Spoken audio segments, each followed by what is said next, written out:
আমি আমার মাকে মোটেও ভালোবাসি না।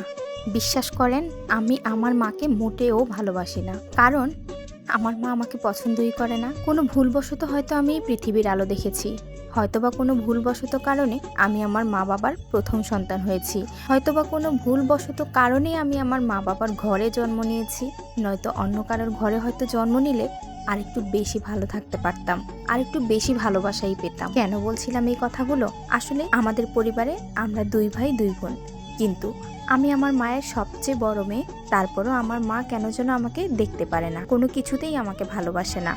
আমার মা সবসময় আমাকে এক চোখেই দেখে। ছোট্টবেলা থেকে আমার মা আমাকে অনেক বেশি শাসন করত। সব কিছুতে আমার প্রতি তার নেগেটিভনেস ছিল। কখনো ভালোবেসে আমার গালে কখনো চুমু খায়নি, কখনো আমার কোনো চাওয়া আমার মা পূরণ করেনি। তার পছন্দ মতোই আমাকে চলতে হতো, তার দেখানো পথে চলতে হতো, তার পছন্দের পোশাক পরতে হতো, তার পছন্দ মতো খাবার খেতে হতো। কখনো আমার নিজের পছন্দ বলে কোনো জিনিস ছিল বলে আমার জানা নেই, কারণ আমার পছন্দ জিনিসটাই আমার মায়ের কাছে গিয়ে পৌঁছাতো না। যতই তাকে বলতাম সবাই এই জামাটা পরছে, আমাকে সেই জামাটা দাও না মা, প্রত্যুত্তরে সে আমাকে বলতো আমি যেটা দিব সেটাই তোমাকে পড়তে হবে, পড়লে পড়ো, না পড়লে নাই। এই কথাটা শুনতে শুনতেই বড় হয়েছি, তাই কখনো মার কাছে আর আবদার করিনি। সবসময় একটা জিনিসই মেনে নিয়েছি, আমার মায়ের কাছে আমি তার সৎ মেয়ের মতোই হয়তো থাকতে হবে। তার পছন্দ, তার ভালো লাগা সব কিছুকেই প্রাধান্য দিয়েছি।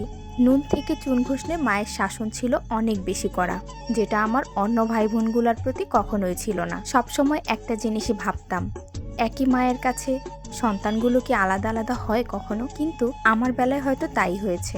জানি না কারোর জীবনে এরকম হয়েছে কিনা। তাই আমি এখনো মন থেকে বিশ্বাস করি আমি আমার মাকে ভালোবাসি না, মোটেও ভালোবাসি না।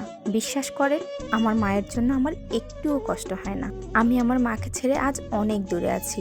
বয়স হয়েছে, মা বাবা দায়িত্ব নিয়ে বিয়ে দিয়েছে, এখন আমি সংসার করছি। আমার ভাই বোনগুলো বড় হয়ে গেছে, তবে আমার ভাই বোনগুলো এখন মায়ের আদরের ছায়ায় বড় হচ্ছে। কারণ আমার মা এখন আমার ভাই বোনগুলোর কথায় উঠে আর বসে।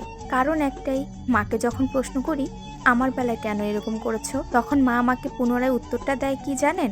এখনকার যুগ বদলেছে, এখন বাচ্চাদের কথা না শুনলে বাচ্চারা নষ্ট হয়ে যাবে।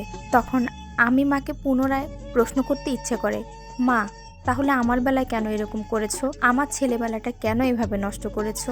আমারও তো কিছু চাওয়া পাওয়া থাকতে পারতো, আমারও তো ভালো লাগা বলে কিছু থাকতে পারতো। কিন্তু প্রতি উত্তরে মাকে বলবো কি? ওই কথাগুলো নিজের গলায় আসে, মুখে আসে, কিন্তু ঠোঁটের বাহিরে বের হতে পারে না। কারণ ওই যে ভয় ছোটবেলায় মার প্রতি ঢুকে গিয়েছে, সেটা আজও আমার ভেতর থেকে কাটেনি। কোনো একটা চাওয়া পাওয়া কিংবা কোনো একটা ভালো লাগা, কোনো কিছু মাকে বলার আগে 10 বার আমাকে ভাবতে হয়। কারণ মার সাথে আমার অনেক দূরত্ব। কিন্তু আমার বাকি ভাই বোনগুলো এখন মাকে যা বলবে মা তাই মেনে নেয়, বাবাও ঠিক তাই। তাহলে আমার ভাগ্যটা কেন এমন বলতে পারেন?